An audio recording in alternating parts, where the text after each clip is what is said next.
La palabra hernia, ustedes cuando escuchan la palabra hernia, a qué se les viene a la mente? Pues como esta protuberancia que sale, ¿no? Así como Una protrusión, ok. una Nada más. protrusión. Ok, perfecto. ¿Alguien más?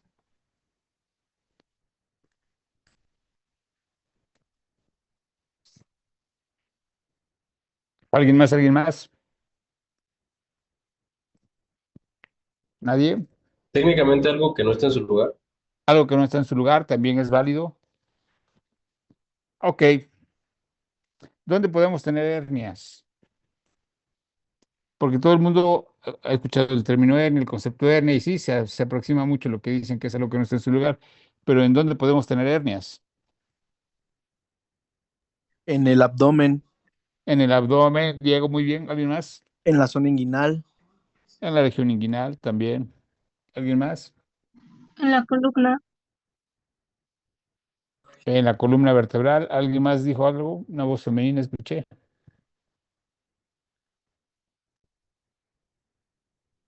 en el tejido nervioso. ¿En dónde? Bueno, y es que, por ejemplo, existe, por ejemplo, la herniación en, no recuerdo bien el nombre, pero en la columna vertebral por parte del tejido, cerebral.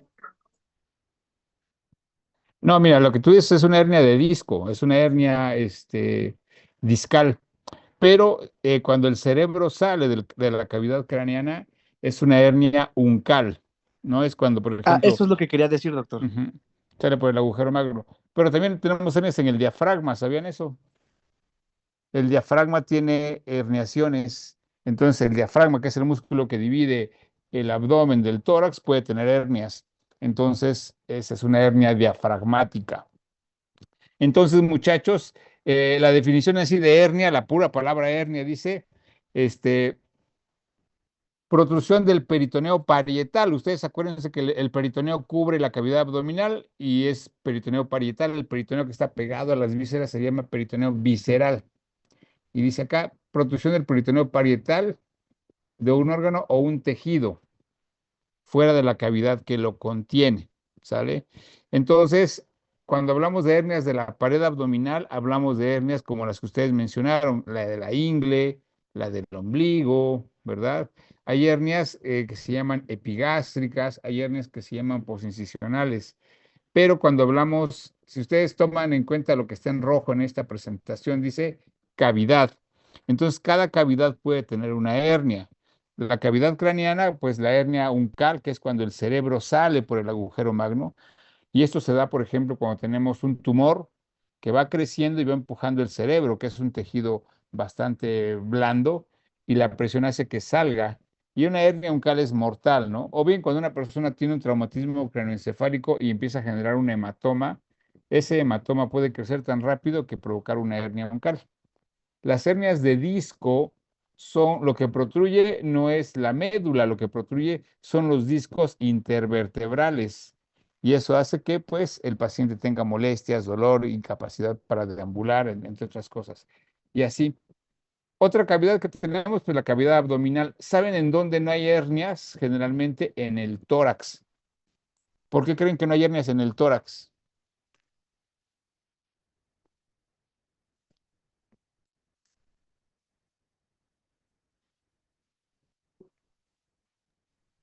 Podría ser porque todo se encuentra en un mismo, digamos, espacio.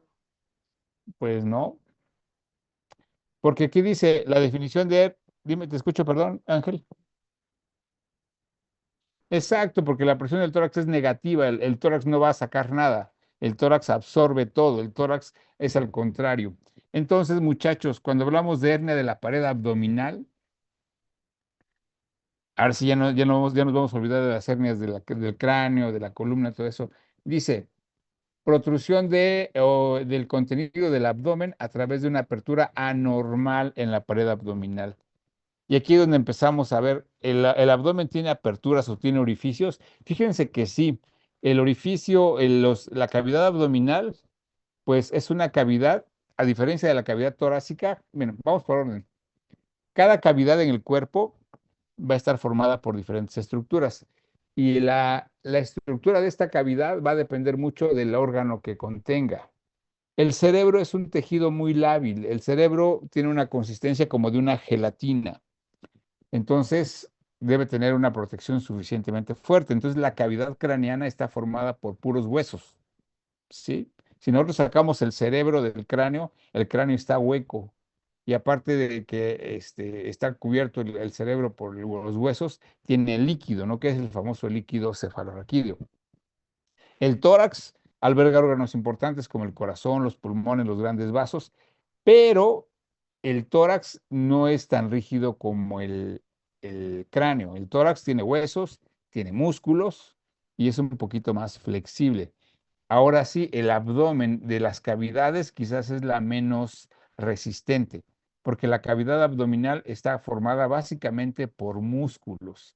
Las únicas estructuras óseas es por atrás está la columna, dorso lumbar o lumbar básicamente, y los huesos de la pelvis, pero todo lo demás está forrado por músculos. Y los orificios normales, ojo, normales que tiene el abdomen, esa caja que es el abdomen, ¿cuáles creen que sean? ¿Qué orificios tiene normalmente nuestra cavidad abdominal?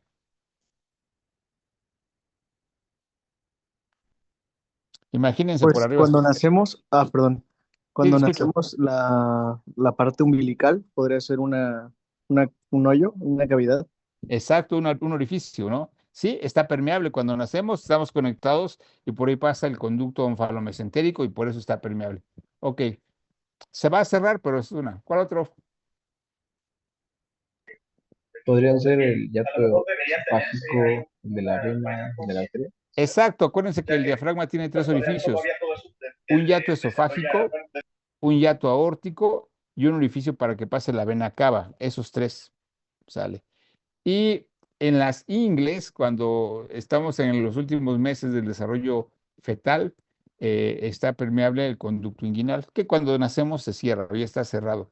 Entonces, la apertura anormal es cuando uno de estos orificios que ya se cerraron se vuelven a abrir. O bien cuando nosotros provocamos un orificio mediante una cirugía. Entonces, aquí dice protrusión por una apertura anormal. El libro de Schwartz, que es la Biblia de la cirugía, que es el que ocupamos en el primer año de la residencia, dice acá que es un defecto, ojo con esto. Yo cuando leí esta definición, estaba yo en la facultad igual que ustedes, y realmente me generaba confusión. Decía defecto de la pared abdominal, fascia y músculo. Entonces, a mí lo que me hacía ruido era el término pared abdominal. ¿Qué es la pared abdominal? Y la pared abdominal es todo ese sándwich. Acuérdense, tenemos piel, grasa, aponeurosis, músculo, peritoneo. Esa es la pared, es un sándwich. Pero ¿qué sucede? La parte que forma la hernia es la aponeurosis, es decir, la parte que le da más resistencia al abdomen es la aponeurosis. Tú podrás hacer muchas abdominales, hacer muchos ejercicios para fortalecer tus músculos, pero lo que va a evitar que te salga una hernia es la aponeurosis. Entonces, el libro de Schwartz dice que es un defecto de la pared, la fascia, el músculo, pero realmente no, lo que va a hacer la hernia es la aponeurosis. Si tú tienes un hoyo en la aponeurosis, así tengas muy buenos músculos, vas a tener una hernia. Si tú no tienes un hoyo en la aponeurosis, aunque tengas los músculos más laxos, débiles, no vas a tener hernia. Entonces, muchachos, nosotros tenemos a lo largo de nuestro abdomen, tenemos puntos débiles y generalmente esos puntos débiles son puntos que alguna vez estuvieron abiertos. Y aquí tenemos cosas como el conducto inguinal. Si ustedes se dan cuenta, voy a hacer un pequeño dibujo. Ahí está. El conducto inguinal está acá. Entonces tenemos zonas de debilidad. Por eso una persona que de repente empieza a cargar más de lo que debe, entrena sin calentar o en su trabajo tiene que hacer esfuerzos, va a formar hernias en la ingle. Otra que tenemos es la que mencionaba su compañero, la cicatriz umbilical. Y se llama así cicatriz porque finalmente es eso. Es una cicatriz de cuando nos ligaron el cordón, ese cordón se momifica, deja una cicatriz y esa zona es débil. Entonces, una persona cuando aumenta, ojo con esto, cuando aumenta la presión dentro del abdomen, va a ser bien fácil que este punto débil se abra. Ejemplos de aumento de la presión intraabdominal de manera fisiológica, el embarazo. Chequen ustedes, o ustedes que ya fueron a clínica de gineco, ¿se acuerdan cuántas mujeres embarazadas o en trabajo de parto tenían hernia del ombligo?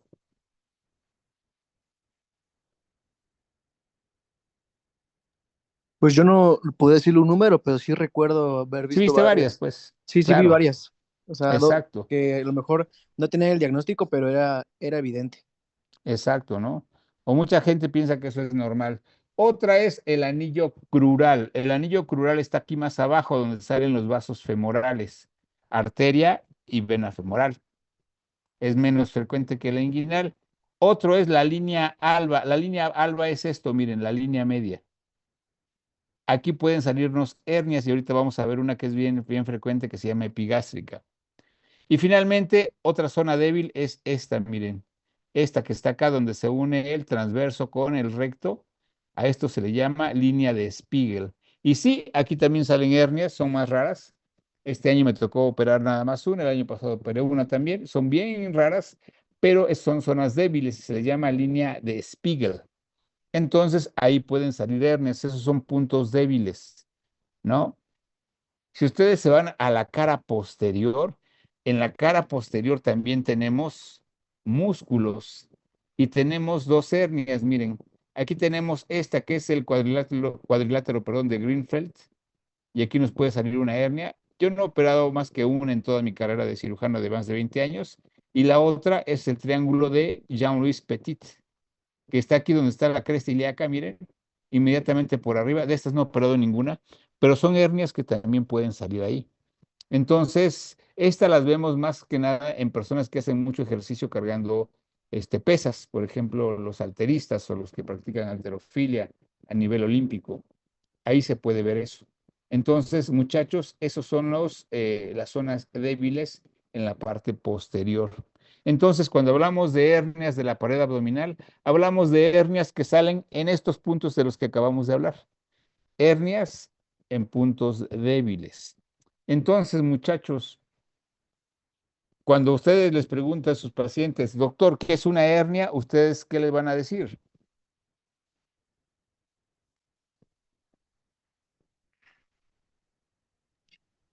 Pues si es un paciente, le podrías decir que es un órgano que se desplace y se cambia de lugar. O sea, se va del lugar donde está, se va a otro lugar. Podría ser muy bien. ¿Alguien más? Les pregunto esto, ¿saben por qué? Porque el paciente llega y dice, doctor, me salió una bolita. Y tú le dices, pues es una hernia. Y dices, lo tengo que operar, ¿no? Porque las hernias se operan. Y al final del día el paciente dice, doctor, ya me voy de alta, ¿me puede dar mi bolita? ¿Me puede dar mi hernia? Porque el paciente siente o piensa, mejor dicho, que la hernia es la bola que se forma. Ese es el concepto que tiene el paciente.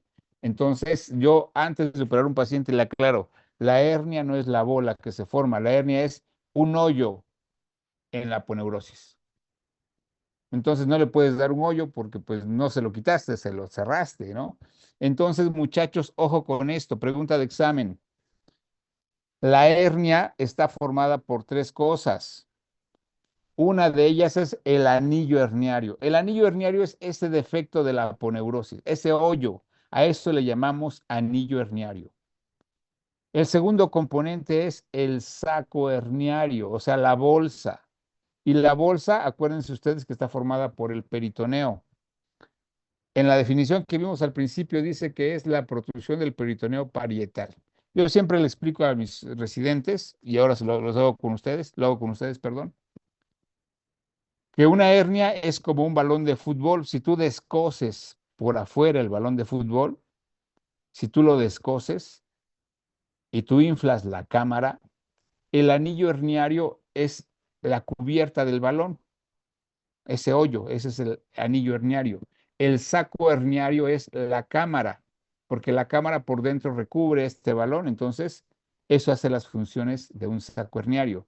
Y el contenido del saco, pues en este caso, pues es aire, ¿no? Pero en un paciente puede ser un órgano que se pueda mover, como cuál, como el intestino, como en el caso de las hernias de la ingle, en la mujer se puede meter el ovario, se puede meter el apéndice cuando es del lado derecho, se puede meter la grasa que se llama epiplón. Entonces, esos son los tres elementos que forman la hernia: anillo, saco y el contenido del saco. Pero en sí lo que vamos a reparar es el hoyo que hay en la aponeurosis. A eso le llamamos hernia, ¿no? Entonces, muchachos, ¿cuál es el proceso por el cual se forma la hernia? Permítame, déjenme ver si puedo. Aquí está. Miren, esto que van a ver es una pequeña animación. Lo negro es la pared, la piel. Abajo hay una capa de grasa. Abajo está la aponeurosis en verde. Después de la aponeurosis en verde, tenemos el músculo que está en rojo. Y abajo del músculo tenemos el peritoneo, ¿no? Ese es el sándwich que yo les decía que forma la pared abdominal. Eso es la pared, pero la hernia se va a formar en la aponeurosis. Entonces, miren, ahí se abre la aponeurosis, ahí se abre. Entonces, cada que nosotros respiramos, algo tan sencillo, tan cotidiano como respirar, hace que aumente la presión dentro del abdomen. Ahora bien, si nosotros estornudamos, tosemos frecuentemente, estamos aumentando la presión dentro del abdomen. Si hacemos ejercicio, si pujamos porque tenemos estreñimiento, hacemos aumento de la presión. Entonces, ¿qué sucede? Sucede como la pelota de fútbol. Lo que va a pasar primero es que la presión va a escapar por ese defecto. Entonces, lo primero que va a pasar, pongan atención a la animación, como el peritoneo se va abriendo paso entre el defecto herniario, y es cuando el paciente empieza a sentir una bolita. Ahí se ve de nuevo, perdón, es que la regresé. Ahí se ve cómo va abriendo espacio, y cuando el paciente ya siente que tiene esa bolita, es porque el saco herniario ya salió fuera de la cavidad. Entonces, si ustedes siguen empujando, haciendo esfuerzo, perdón, lo que se va a meter ahí es el intestino. Por poner un ejemplo, puede ser, como les dije, el epiplón, puede ser el ovario, el apéndice, cualquier otro órgano que esté libre. Entonces, el defecto herniario, el anillo, está en la aponeurosis, que es la capa de mayor resistencia. Hagan de cuenta que la aponeurosis es como una lona, así de ese grosor. Entonces, cada que hacemos ejercicio en el gimnasio, pues no ejercitamos la aponeurosis, ejercitamos el puro músculo, ¿no? Entonces, todas las hernias van a tener este patrón, aparecen espontáneamente. Es decir, una hernia no te aparece porque te dieron un golpe. Una hernia de repente te das cuenta que la tienes, porque la hernia no da síntomas tempranos. Otra cosa es que el paciente siente una bolita, a eso le llamamos masa palpable, ¿no? Y esta bolita va a protruir cada que tú haces la maniobra de Valsalva. ¿Cuál es la maniobra de Valsalva? Aumentar la presión dentro del abdomen. Básicamente, pues, pujar, ¿no? Esa es la maniobra de Valsalva, pujar. O estornudar, toser, eso es Valsalva. Tú le pides a tu paciente que estornude y vas a ver cómo esa bolita sale o salta, ¿no? O le puedes preguntar, oiga, ¿y esta bolita que usted se toca, que siente, se hace más evidente o salta o se bota cuando usted todo se puja, se ríe, hace un esfuerzo o va al baño? Y te va a decir, sí. Ah, bueno. Y por último, en esta línea de síntomas, esta bolita va a ir aumentando de tamaño conforme pase el tiempo. Hay pacientes, muchachos, que van a tener unas hernias gigantes, y eso les habla de que ese paciente ha estado años sin tener un tratamiento. Entonces, estos son los 4 puntos que tenemos que considerar al momento de tener una hernia. Ahora bien, ¿cuáles son los síntomas de una hernia? Porque muchas veces la hernia puede estar, ojo, asintomática. El paciente dice, pues yo he tenido mi bolita toda la vida y no me da molestias, ¿sale? Otra es que el paciente, esta bolita se regrese, se salga, y se salga durante el esfuerzo, pero puede haber dolor. Entonces tú le dices al paciente, oye, cada que esta bolita se sale, ¿le duele? No, pues sí me duele y me tengo que asobar y me tengo que regresar la bolita con la mano. O a veces cuando me acuesto y descanso y reposo, esta bolita se mete sola. Entonces, básicamente, si su paciente no tiene síntomas, puede dejar evolucionar su hernia durante muchos años y no se va a dar cuenta. Aquí la pregunta es, ¿por qué salen las hernias? Porque eso te preguntan, oiga, doctor, ¿y por qué me salió la hernia? La gente normalmente dice que las hernias salen porque hacen esfuerzos físicos intensos, ¿no? Pues sí, puede ser. ¿Ustedes por qué creen que salgan las hernias?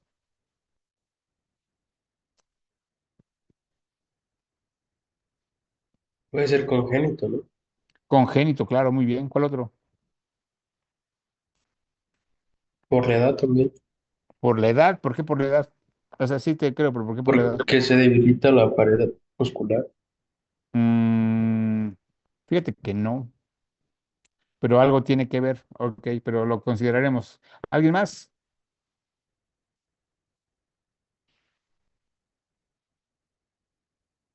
¿No? Bueno, ahí va, miren. Pues fisiológica, como usted mencionó. Fisiológica por aumento de la presión, ¿no? Ajá, bueno, y en el, por ejemplo, en el embarazo, ¿no?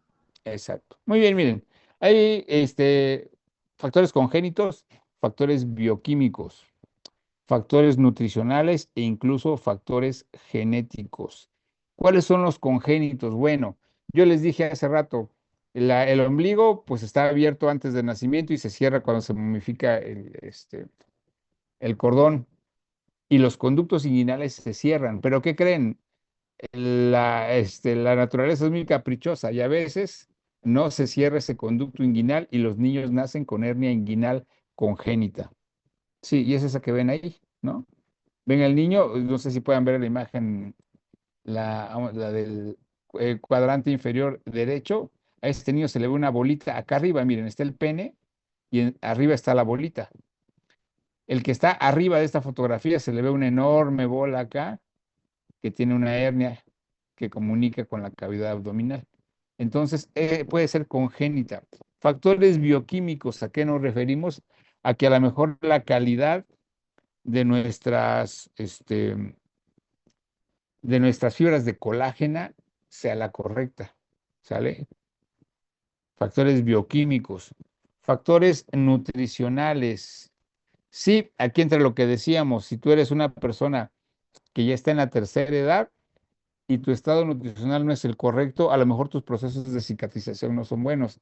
Y aquí entran unas hernias que son quizás de las más raras, no más raras, sino no se consideran primarias, que son las posincisionales. Entonces, no sé si se acuerdan cuando vimos, bueno, los que fueron mis alumnos hace algunos años en terapéutica quirúrgica, cuando hablamos de los exámenes preoperatorios, yo les decía, cuando tú vas a operar un paciente, de los exámenes preoperatorios que debes de pedir, son, por ejemplo, proteínas plasmáticas para ver qué tan buena cicatrización va a tener tu paciente. Entonces, si tú operas un paciente que no está bien nutrido y tú lo operas del abdomen, cuando tú cierres esa aponeurosis, a lo mejor su cicatrización no va a ser la correcta y eso va a hacer que forme una hernia que se llama posincisional, ¿no?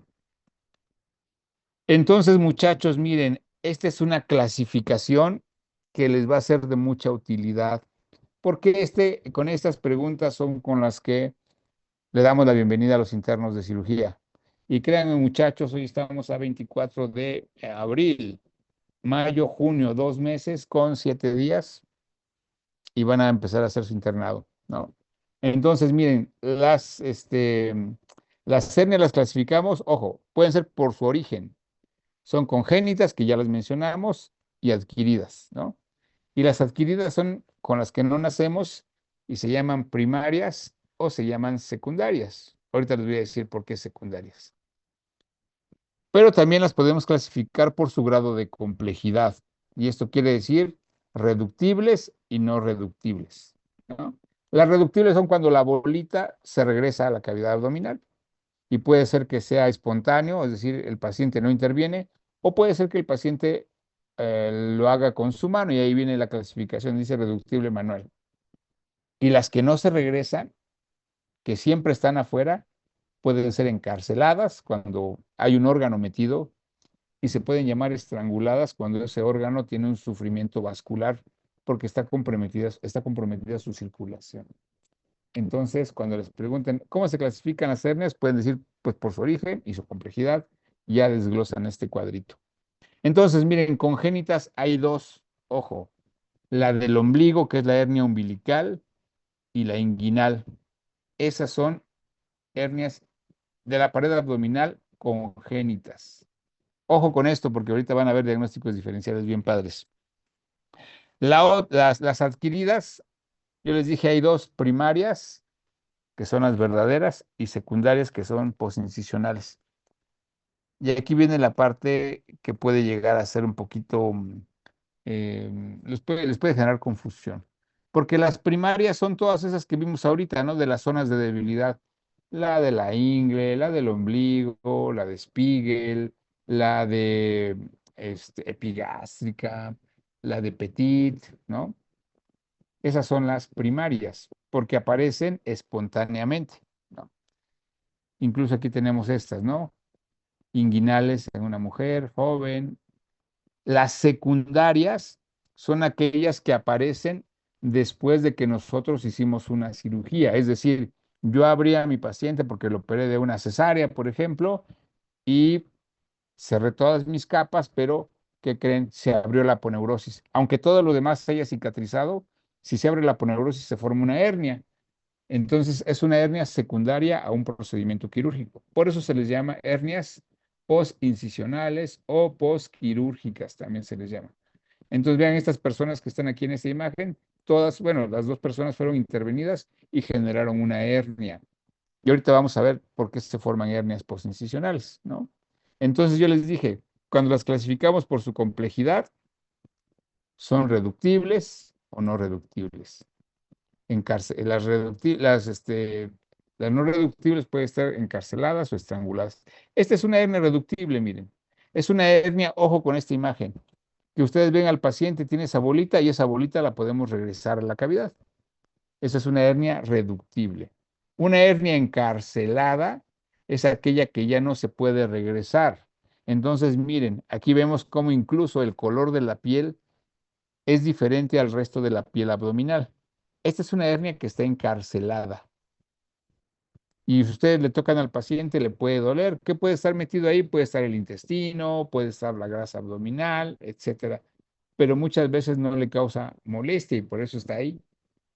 Pero si este contenido ya tiene datos de sufrimiento vascular, de isquemia, porque está muy apretado, se llama hernia estrangulada, perdón, y esto es una urgencia, porque el tejido que está dentro, pues se puede necrosar, y si es el intestino, pues va a tener una complejidad bastante severa reparar. Entonces, muchachos, esa es un panorama general de lo que son las hernias.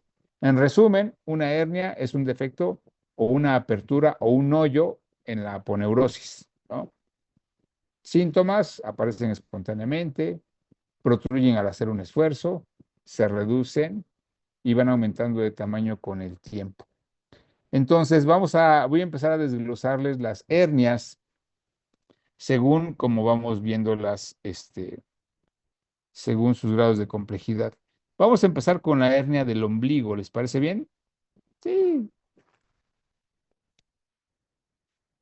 Sí, doc. Doctor. Ok, Sí, va. doctor. Miren, hernia umbilical, la hernia del ombligo.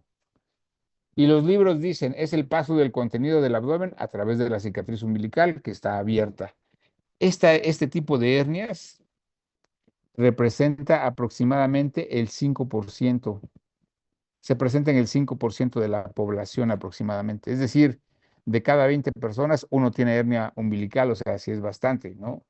Si en tu grupo escolar tienes 20 compañeros, ten la certeza de que uno va a tener una hernia del ombligo en algún momento de su vida. ¿Sale? Entonces, esto se da por varias cosas. Ojo, la hernia del ombligo puede ser congénita o puede ser adquirida. Y se da porque acuérdense que en el caso del ombligo, por ahí pasa el cordón umbilical que tiene dos venas, una arteria, y eso forma parte del conducto onfalomesentérico, que quiere decir que esas estructuras vasculares llegan al mesenterio. Entonces, cuando nosotros cortamos el cordón, lo ligamos, eso se torna atrésico, se momifica y se cae, se cierra. Pero ¿qué pasa? En los niños, ojo, no confundirse. en los niños, esta es una hernia umbilical y es una hernia congénita. Yo les pregunto, ustedes ya llevaron pediatría y creo que ya rotaron por pediatría. ¿A qué tiempo se cae el ombliguito después de que ustedes lo ligan?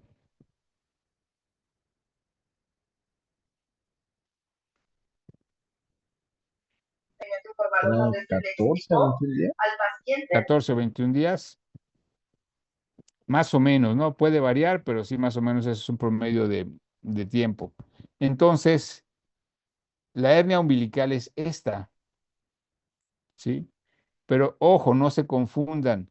Hay dos diagnósticos diferenciales en la hernia congénita. Uno de ellos es este y se llama onfalocele. El onfalocele no es una hernia propiamente, sino es una malformación del cordón umbilical.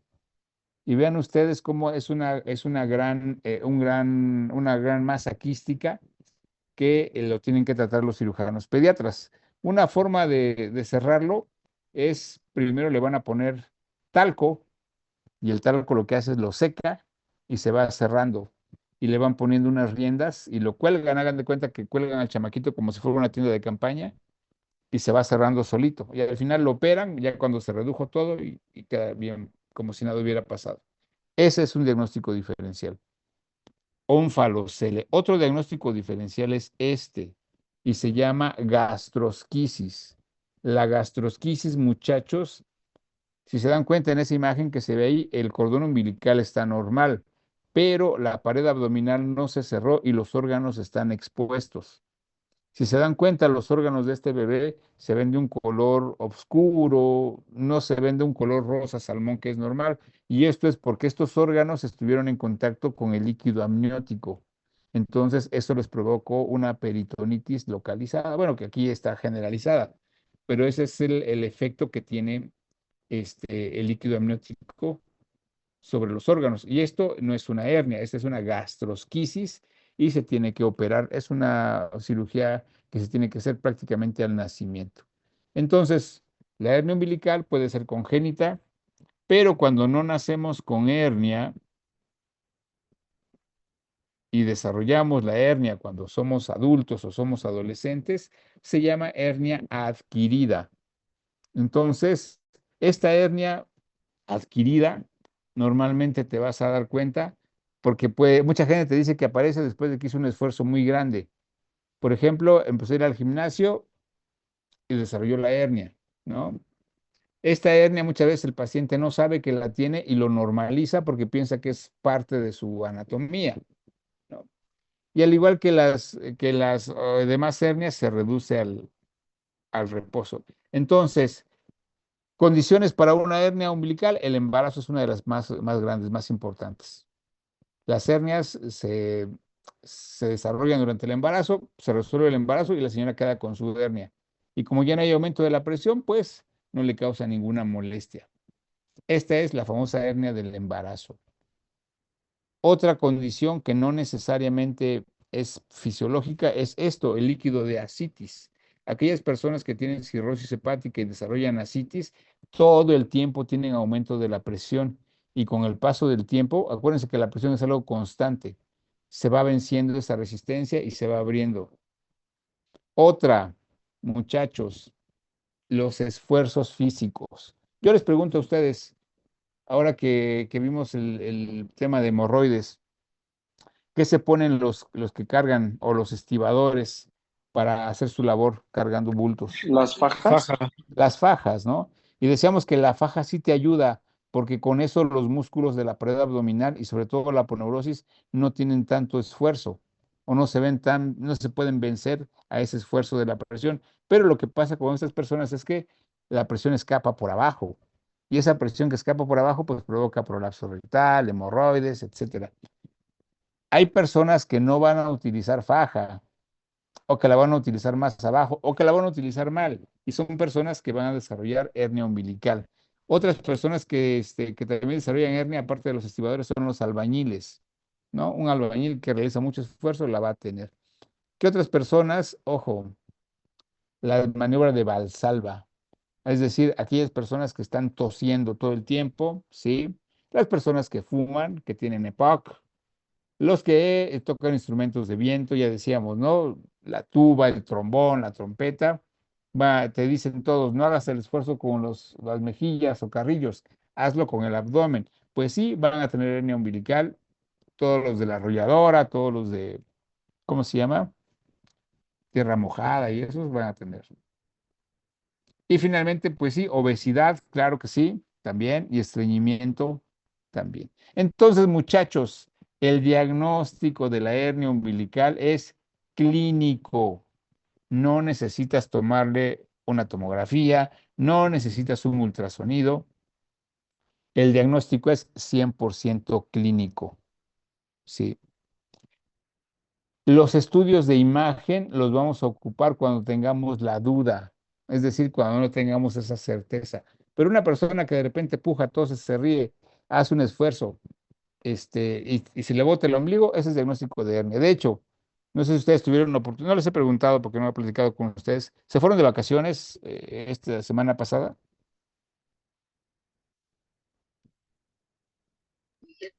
Sí, doctor. ¿Sí? ¿Fueron a la La playa familia. o algo así? Sí, yo fui un rato a ver a mis abuelos a Veracruz. Ok, ¿y viste en la playa hernias umbilicales? Hay un montón, Dijo, a ver si no estuve viendo. ¿no? Igual con la espalda peluda, ¿no ve que nos dijo? Claro, exactamente, sí, para el quiste pilonidal, claro que sí. Entonces, las hernias umbilicales, tú las ves, a mí me gustaba mucho cuando estaba en la facultad ir con mis compañeros que eran del Istmo, de Tehuantepec, íbamos a Juchitán específicamente, íbamos de paseo, y en la tarde, ahí vivía en un lugar que se llama la octava sección, salían los señores con sus sillas, sus shortcitos, sus chanclas, su caguama, y se desabotonaban su camisa y venía su enorme timba con una hernia umbilical. Entonces, muchachos, la hernia umbilical la podemos ver así, en esta forma. Todas estas que ven aquí son hernias del ombligo. Todas, todas son hernias umbilicales. Hay unas que son muy discretas, como esta donde está la flechita. Esta, pareciera que no, es una hernia. Esta que es más grande es una hernia. Esta que está acá es una hernia. Todas son hernias del ombligo y son hombres.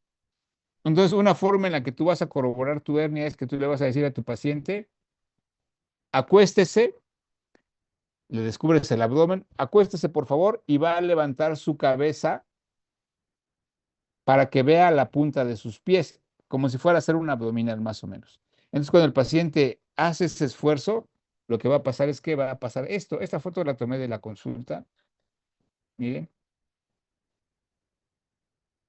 y ¡pum! ¿Ya vieron? Eso pasa. Doctor, ¿esa maniobra tiene un nombre? Puede ser la maniobra de Valsalva, nada más. Pero como no viene descrita en los libros, así que levante la cabeza viendo los pies, puedes ponerle la maniobra de Navarro y ya con eso ya te la brincas. No te creas, ¿no? Ahí está. Entonces, tú le pides que levante la cabeza y ya tienes tu hernia del ombligo, ¿no?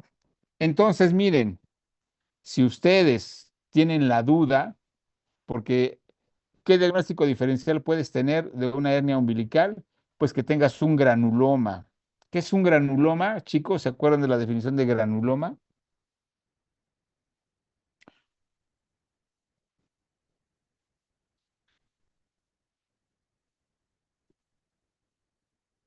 ¿No se acuerdan qué es un granuloma?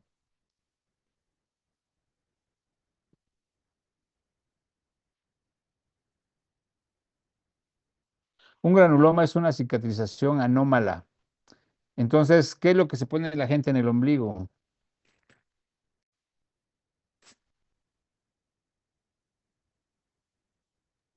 ¿En el ombligo? Ujú. Piercings. Exacto, un piercing puede hacer un granuloma. ¿Qué otra cosa? Hay un ganglio. Cuando tú tienes un cáncer gástrico, hay un ganglio que aparece en el ombligo o cerca del ombligo que se llama el ganglio de la hermana María José, que se describió en la clínica Mayo, porque había una monja que era enfermera, entonces ella dijo, oiga, doctor, todos los que tienen cáncer gástrico tienen este ganglio en el ombligo. Y dijo, así, hermana, casi todos. Entonces le pusieron el ganglio de la hermana María José. Entonces, ¿qué le puedes pedir? Le puedes pedir un ultrasonido. En el ultrasonido quiero que vean esta imagen, se ve muy padre porque miren, aquí se ve el recto del lado derecho el recto del lado izquierdo y en medio se ve el defecto herniario. Entonces, chicos, la hernia está en la aponeurosis, ¿no?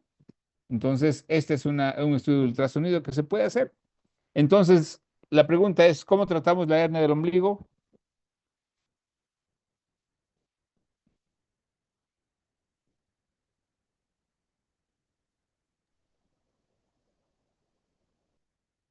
¿Cómo se trata la hernia del ombligo? Por cirugía, mediante Con cirugía. cirugía. ¿En los niños se opera la hernia del ombligo? Sí, ¿no? Fíjense que no. El 80% de las hernias en los niños van a cerrar espontáneamente al año.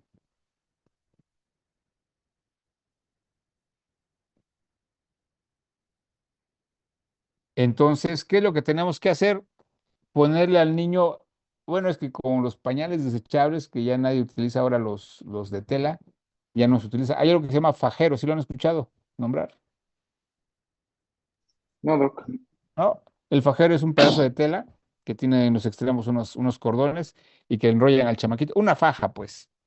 Entonces al chamaquito le vas a poner una bolita de algodón o una bolita de gasa en el ombligo y lo fajas. ¿Por qué? Porque el chamaquito, acuérdense que el bebé no habla, entonces la única forma de que se comunica es llorando. Le da hambre, llora. Se moja, llora. Tiene cólico, llora. De todo llora. Entonces va a estar haciendo la maniobra de Valsalva enérgicamente. Entonces se recomienda que se le ponga eso. Si no cierra al año, opéralo, definitivamente. Y en el adulto, sí, en el adulto lo tienes que operar. En el adulto depende mucho de qué tan grande esté el hoyo. Si es una hernia que es pequeña, menor a 1 centímetro, le puedes poner puntos. Normalmente ocupamos material no absorbible. ¿Qué material? Ojo, esto se los van a preguntar en su internado. Polipropileno. Material no absorbible, polipropileno del número 1. Sí, si la hernia es de mayor tamaño, de 1 centímetro, eso es por ponerles una medida estándar, ¿eh? Hay quien toma otros criterios. Sí le puedes poner un parche de malla. La malla puede ser de diferentes materiales. La más común que ocupamos en los servicios de salud públicos es la malla que está hecha igualmente de polipropileno. Hay otras mallas de diferentes marcas, pero pues todas estas se ocupan fijándolas con material no absorbible. Entonces, el tratamiento de la hernia del ombligo es cirugía. Ujú. Y créanme que hay mucha gente que tiene hernia, pero no lo sabe. Entonces, siempre que tengan la oportunidad, cuando vayan a descansar, metan su dedito en el ombligo, chequen, hagan un pequeño esfuerzo y van a ver si tienen o no hernia. ¿Sale?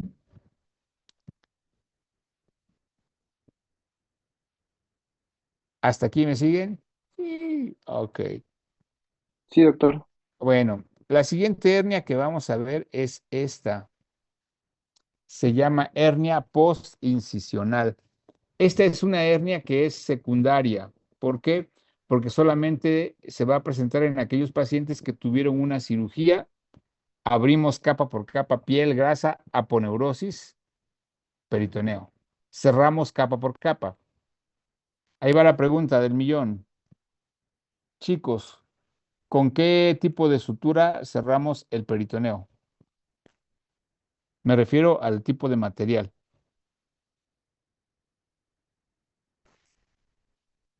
Esto lo vieron en Crómico, Catgut crómico. Sí, es un material absorbible que pierde su fuerza tensil demasiado rápido, a los 5 días. ¿Por qué? Porque el peritoneo cicatriza en 24 horas. Así de fácil. Ok. Siguiente capa. Los músculos no los cerramos, cerramos la aponeurosis.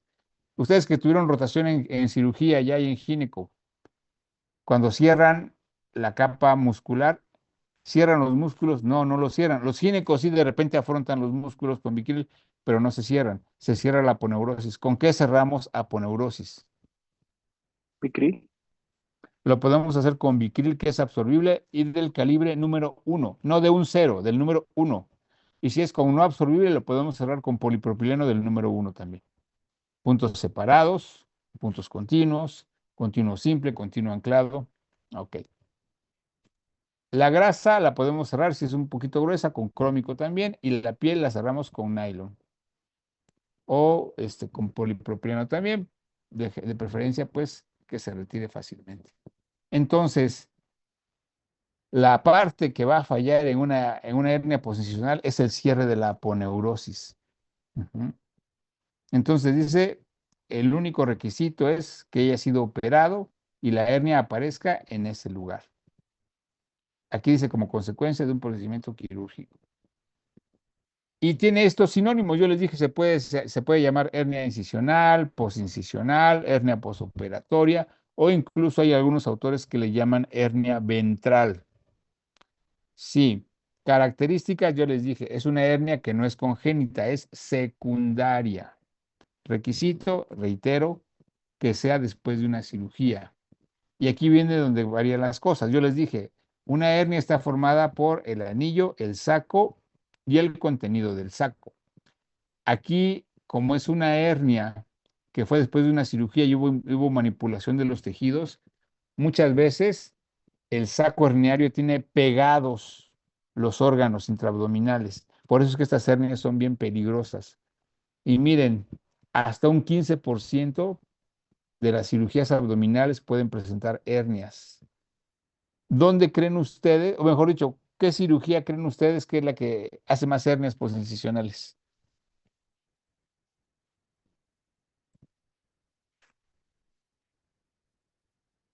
Las cesáreas.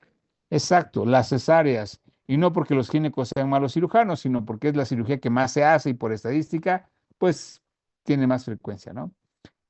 Este, y quiero que vean esto, miren, vean esta foto. Esta foto es de una ancianita que llegó a consulta conmigo, lo podemos ver por las características de su piel, y tiene una cicatriz en medio que ya se ve que es una cicatriz antigua. ¿Qué les llama la atención de esta imagen?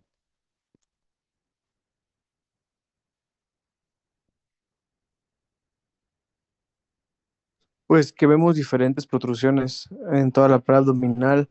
No necesariamente está en puntos débiles, ¿no? Ok, miren, exacto, la cicatriz va de acá arriba hasta acá abajo. Y aquí tenemos el intestino marcado. Miren, aquí está una asa. Viene así. Se va para acá. Aquí tenemos otra asa. Esta señora tenía pegado el intestino a la piel.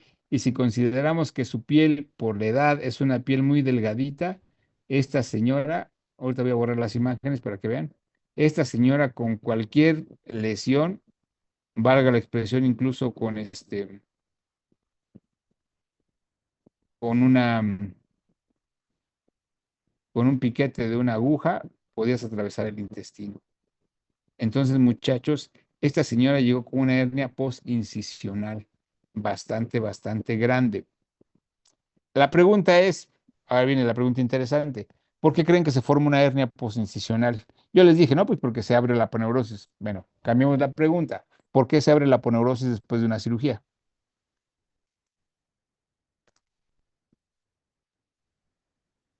Porque a lo mejor no, el punto no fue correcto. O sea, bueno, La técnica, la sutura, la técnica, ajá. la técnica, muy bien. ¿Qué otra cosa? Claro, un buen punto.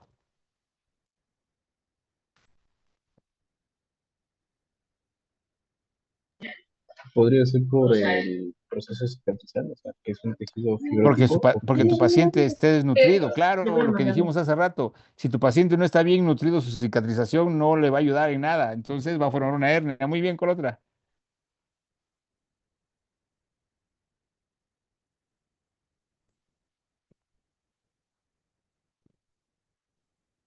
Algo que también puede ser, que tiene que ver con la técnica, ¿qué otra cosa? Puede ser por la tensión.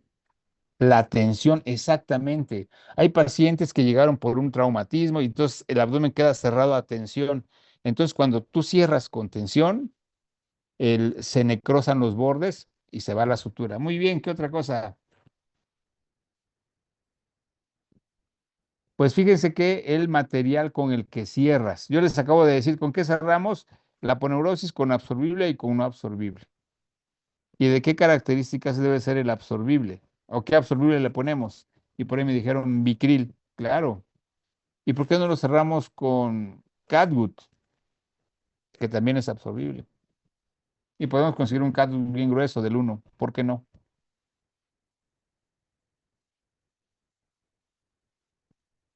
Por el tiempo que dura la sutura en la tensión de la sutura. Exacto, yo les dije, la resistencia tensil del Catgut se pierde al quinto día. La del Bicril puede tardar hasta 20 a 30 días. Exacto, puede ser eso, ok, o puede ser que sí ocupamos del Bicril, pero lo ocupamos del cero o de dos ceros. Tiene que ser del número 1. O a lo mejor escogimos mal el calibre. ¿Y eso de quién creen que es responsabilidad? del cirujano. Del cirujano, claro. Ok, o bien puede ser que tenemos tengo mi Vicryl el número 1, hice bien mis puntos, pero ¿qué creen? El paciente que operamos era de una apendicitis complicada, entonces va a formar un absceso. Y acuérdense que las suturas absorbibles se degradan, ¿por qué? Por hidrólisis. Y si tú tienes actividad bacteriana y fagocitos dentro de esa zona donde está suturado, la sutura se va a ir antes de tiempo. Entonces, eso es un factor. Ok, entonces dice acá, infección de la herida quirúrgica. Segundo, rechazo al material de sutura. Puede llegar a pasar, no es tan frecuente, pero sí hay gente que hace rechazo al material de sutura. Mala técnica quirúrgica. Y aquí dice, como le decía a su compañero, a lo mejor los puntos no los hiciste lo suficientemente firmes. O a lo mejor escogiste un punto incorrecto. O a lo mejor escogiste mal el material de sutura y aquí entra material de sutura inapropiado. Y finalmente esto, descuido posoperatorio. ¿Qué quiere decir esto? Que a lo mejor tu paciente lo operaste y se levantó al otro día y quiso caminar, correr, o es deportista y dice yo tengo que seguir con mi plan de entrenamiento y finalmente viene una lesión grave y este paciente pues se le disenta su cirugía. Entonces es un descuido posoperatorio que más que descuido es una necedad, ¿no? El paciente pues no se cuida. Por eso, muchachos, mucha gente dice, es que la hernia posicional es culpa del cirujano. No, y les voy a decir por qué no. Si la hernia se presenta en la primera semana después de que lo operaron, sí, es atribuible al cirujano porque seguramente los puntos estaban mal hechos. Y por eso es que en hospitales, escuela, como donde tenemos residentes, tenemos que vigilarlos, porque ahí se van a dar las hernias posicionales si tú no vigilas que hagan bien sus nudos. Si la hernia se presenta este, 10, más después de una semana, es atribuible al paciente, a que tosió, a que se estreñió. Por eso cada que tú operas un paciente, vigila que no esté estreñido. No sé si ustedes los han operado del abdomen alguna vez, apéndices o cualquier otra cirugía. ¿Nunca? Sí, doctor, una hernia. Ok. ¿Y qué tal para pujar en el baño? Pues, por suerte no tengo que, pero para hacer ejercicios no puedo, me limita mucho. Me da Ok. cosa. Entonces, y si tu hernia se presenta después de un mes o más, puede ser del material de sutura. Sí. Entonces, a lo mejor el material no era de la calidad correcta. Vean esto. Esta es una paciente que recibí en el hospital de especialidades. El ombligo está aquí donde está la flecha. Miren, si ven la flecha, aquí está el ombligo. ¿Qué les llama la atención de esa imagen?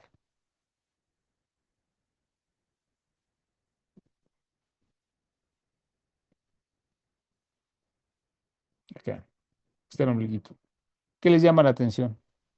Pues que le abrieron, pues La le hicieron una abrieron en incisión. canal, es una mujer, la abrieron del apéndice gifoides hasta la sínfisis del pubis. Según esto, ella tuvo una pancreatitis grave, la quisieron operar y al final la cerraron, que vieron el caso muy difícil y la mandaron para allá. Entonces, para empezar, llama la atención que es una herida bastante grande. ¿Cuál es la otra cosa que les llama la atención? Pues que la sutura está muy apretada, ¿no? O sea, Eh, porque... No, no, eso no. sí, claro, está muy apretada, pero ¿qué otra cosa de la sutura? Hay eritema alrededor. Hay eritema, muy bien. Pero miren, quiero que vean qué tipo de punto es, pues.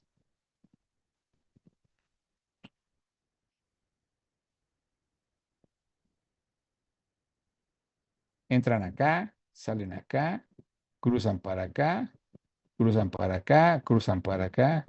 ¿Es verdad? No, no tiene un patrón, no, la cerraron como costal. Le hicieron esto, miren, así. Y esa señora llegó al hospital, que la hospitalizamos porque venía delicada, y resulta que estornudó y se abrió. Cerraron únicamente la piel. Entonces tuvimos que entrar de urgencia a operarla, reparar todas las capas, ver que no tuviera ninguna infección, y pues al final le fue muy bien, ¿no? Afortunadamente esa persona, este, no tuvo ninguna complicación. Y ese es un problema técnico. Entonces, muchachos, otras cosas que aportan a la fisiopatología es que el paciente se ha operado muchas veces de eso. Por ejemplo, si te operaron de una cirugía que tuvo complicaciones y que estaba infectado y tuviste que entrar 3 veces a lavado quirúrgico en una semana, pues eso de estar abriendo y cerrando al paciente desgasta los bordes de la aponeurosis. Que aumentes de peso después de la cirugía, pues puede ser muy raro porque no aumentas de peso así súbitamente, pero un embarazo sí. O que tengas patologías como cuáles, pues como que tengas EPOC, que tengas, no sé, estreñimiento, cosas así. Y miren, esta imagen que vemos acá es de una cirugía para páncreas. A esta incisión se le llama tipo chevron. También se le llama incisión en horno de pan, porque es como si fuera un horno de pan, ¿no? O también se le llama Mercedes-Benz, así se le llama. Y no crean que es chiste, así está descrito en la literatura, incisión tipo Mercedes-Benz, porque es como una estrella del escudo o del logo de la marca de automóviles Mercedes-Benz. Pero esta persona hizo una hernia posincisional, ¿no? Esta otra que vamos a ver acá, perdón, esta que vemos acá, ¿de qué creen que operaron a esta persona?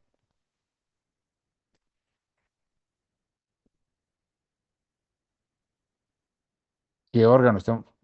Exacto, lo operaron de una apendicectomía. Esa es una hernia posincisional. Esta otra también es una hernia posincisional. Esa está en línea media, está el ombliguito acá abajo, miren, a ver si lo podemos ver. Aquí está donde está mi flecha, es el ombliguito, y la herida pasa acá arriba. Esa fue una laparotomía exploradora, hizo hernia. Y esta señora que está acá también, ¿no? Miren, su ombliguito está como por acá y tiene esta enorme bola. Aquí tiene, ella hizo una cicatriz muy leve y es una enorme bola. Y finalmente esta, miren. Ah, bueno, esa. El diagnóstico, muchachos, cuando ustedes ven un paciente así, pues el diagnóstico es clínico. El primer requisito, ¿cuál es? Que haya sido operado. Lo operaron del abdomen, pues es una hernia. Y eso normalmente se ve porque la hernia protruye abajo de la cicatriz. Ustedes ven una imagen como esta y dicen, oiga, ¿de qué lo operaron del apéndice? Seguramente fue una cirugía complicada, ¿no? Que hubo mucha pus, que se contaminó, que tardó en cerrar. Sí, esta es una hernia posincisional. ¿Le podemos pedir tomografía? Fíjense que sí. La tomografía no es tanto para hacer el diagnóstico. La tomografía es más que nada para planear el procedimiento, porque te permite ver qué órganos están involucrados. En esta tomografía, ahí podemos ver el defecto herniario. ¿Qué órgano está metido, chicos?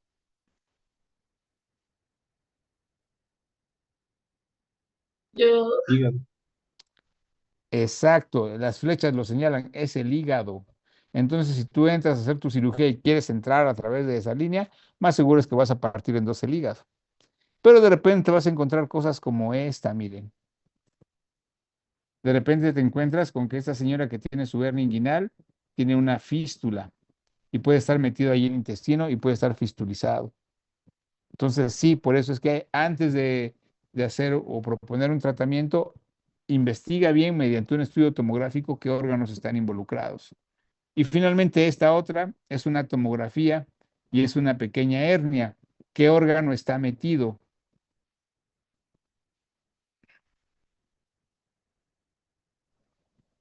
En la pelvis, ¿qué órgano es como una bolsita? ¿Vejiga? La vejiga, sí, ahí tiene medio de contraste, obviamente, y está metida la vejiga en esa hernia. Por eso, pacientes con hernias posincisionales, tienes que hacerles tomografía. Esta fotografía está muy, muy fuerte. Hay gente que no le gusta, pero bueno. ¿Qué les llama la atención de esa fotografía? ¿Cuál de las dos cosas? La que tú me digas.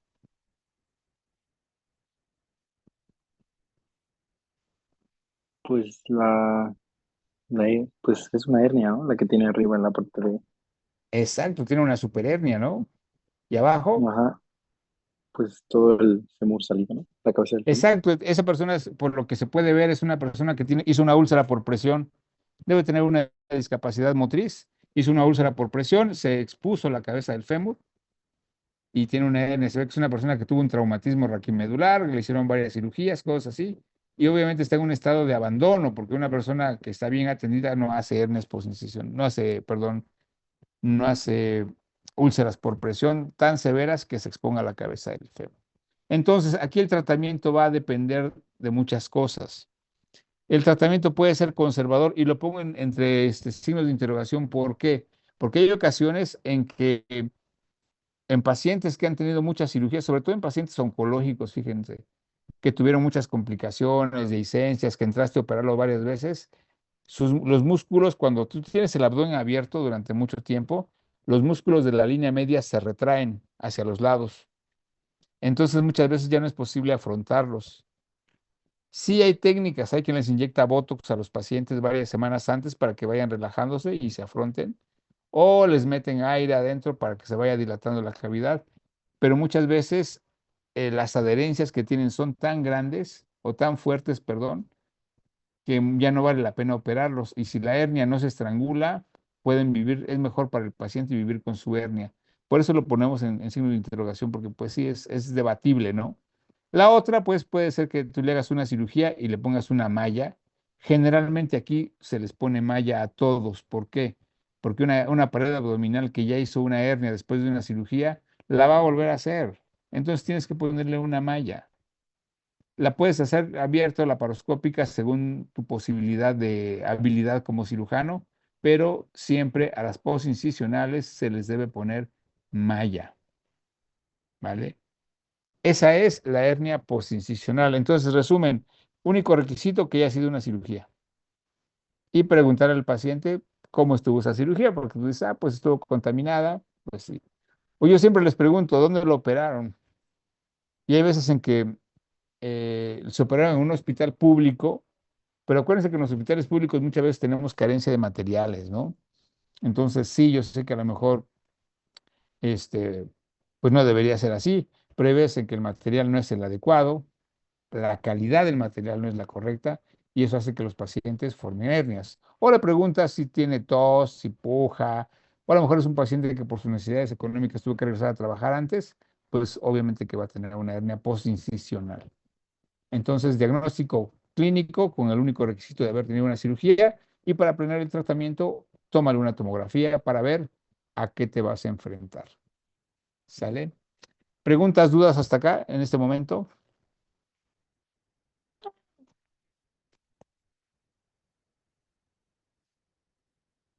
De mi parte no, doctor. Ok. Entonces, chicos, miren, lo dejamos acá la siguiente semana, porque tenemos clase miércoles. Vamos a ver la hernia inguinal. La hernia inguinal, muchachos, tiene una complejidad. Yo les voy a pedir de favor que revisen en sus libros de anatomía la anatomía del canal inguinal. Yo sé que a lo mejor a la primera le van a entender.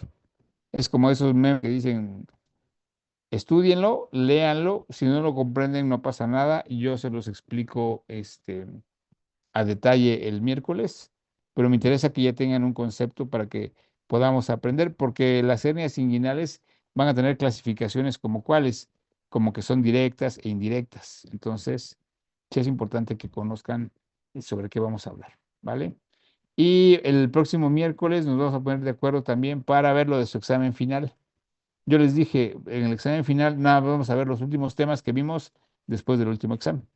¿Me recuerdan qué temas son para que yo les mande el material y nos pongamos de acuerdo para poder para poder trabajar en ello, ¿vale? Sí, doctor. Sí, Sí, doctor. Ok, chicos, entonces, no me queda más que despedirme. Les deseo que pasen un buen fin de semana y nos vemos el miércoles. Muchas gracias. Bye. Gracias, doctor. Gracias, Igualmente. doctor. Hasta luego.